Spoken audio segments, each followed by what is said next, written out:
Black magic নিয়ে আলোচনা করলে অনেক মানুষ কিন্তু অনেকে বলে যে হুজুর এগুলো তো মনে হয় না সত্য কিছু, কিন্তু এবার টনক নড়েছে।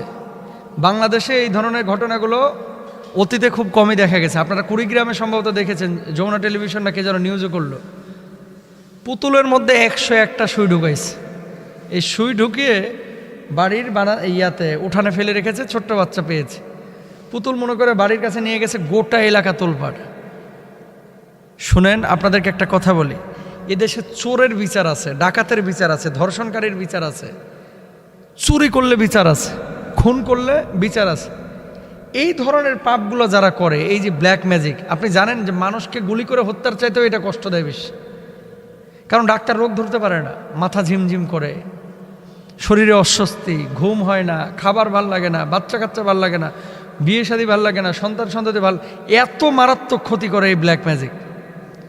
অথচ এটা নিয়ে কোনো আইন নাই। আইন মানে কি? কাউকে কেউ খুন করলে যেমন ফাঁসির আদেশ হয়, এই ব্ল্যাক ম্যাজিক যারা করে এরকম স্পেশালিস্ট এবং বিশেষজ্ঞ এবং রাখি এরকম কিছু রাখা উচিত। যদি ধরতে পারে যে এই লোকটা ব্ল্যাক ম্যাজিক করেছে এবং হাতে নাতে যদি ধরা পড়ে, তাহলে এটার মৃত্যুদণ্ড কার্যকর করা উচিত। কারণ আছে। কারণটা হচ্ছে ক্ষতি দুই ধরনের, একটা হচ্ছে পরোক্ষ আর একটা হচ্ছে প্রত্যক্ষ।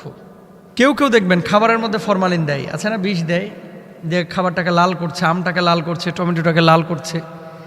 বাপরে বাপ, দেখতে এত সুন্দর, এই খাবারটা খাইতেছেন, কুড়ে কুড়ে আপনারা কিন্তু মেরে ফেলছে। ধরা যাচ্ছে না যে এর ভিতরে বিষ আছে, কিন্তু আপনি ক্যান্সারে আক্রান্ত হচ্ছে, আপনার কিডনি ডিজিজ হয়ে যাচ্ছে, আপনার ফুসফুসে, আপনার লাঞ্চে ক্যান্সার হচ্ছে। এই মানুষটা কিন্তু হত্যাকারী। যে আপনার বুকে গুলি করলো সে তো ডাইরেক্ট আপনারা মেরে ফেললো, আর এই বদমাস ফলে ফরমালিন দিয়ে আপনারা কুড়ে কুড়ে মারলো। তো দুটাই তো হত্যাকারী, ওটাও হত্যাকারী, এটাও হত্যাকারী। একজন ডাইরেক্ট মারতেছে, প্রত্যক্ষভাবে মারতেছে, আর একজন পরোক্ষভাবে মারতেছে। ক্লিয়ার? এই যে ব্ল্যাক ম্যাজিক যারা করে, রংপুরের এই যে কুড়িগ্রামের যে ঘটনাটা, 101টা সুই বিঁধছে এর ভিতরে, 101টা। কি মারাত্মক কথা! আল্লাহ বাঁচাইছে, হয়তো বা শুরুতে ধরা পড়ে গেছে।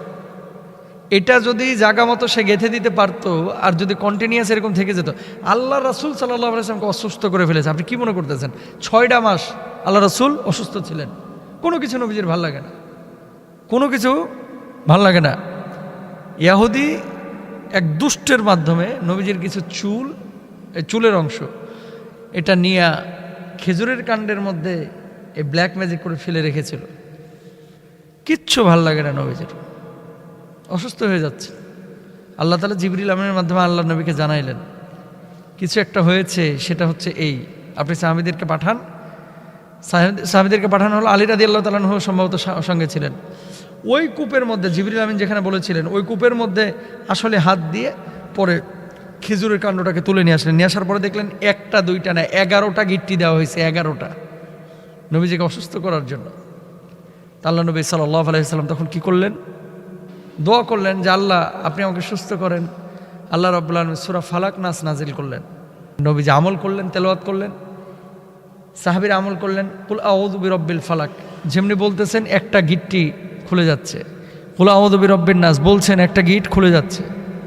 তো সূরা ফালাক নাস ব্ল্যাক ম্যাজিক কাটানোর জন্য হচ্ছে একটা কার্যকরী উত্তম আমল। এজন্য বলি যে বাড়িতে সবসময় সূরা বাকারার আমল দিয়ে রাখেন। আমল বলতে প্রতিদিন তো পড়া সম্ভব না, মোবাইলে লাউড স্পিকার দিয়ে ঘরের মধ্যে সূরা বাকারাটা ছেড়ে রাখেন, সাউন্ড বক্স থাকলে সূরা বাকারাটা একবার ছেড়ে রাখেন। এই ধরনের ব্ল্যাক ম্যাজিক যারা করে, এদের মূলত ঈমান নাই, এরা কুফরি করে। কোনো মুসলমানের স্বভাব এই ধরনের জাদুটোনা হতে পারে না, এটা কাফেরের স্বভাব, এটা বেঈমানের স্বভাব। এই কুফরি কালামগুলো, এগুলো কাফের বেঈমানের চরিত্র। এটা যে কত বড় ভয়াবহ, এটা আপনি যতদিন সাফার না করবেন আপনি বুঝবেন না।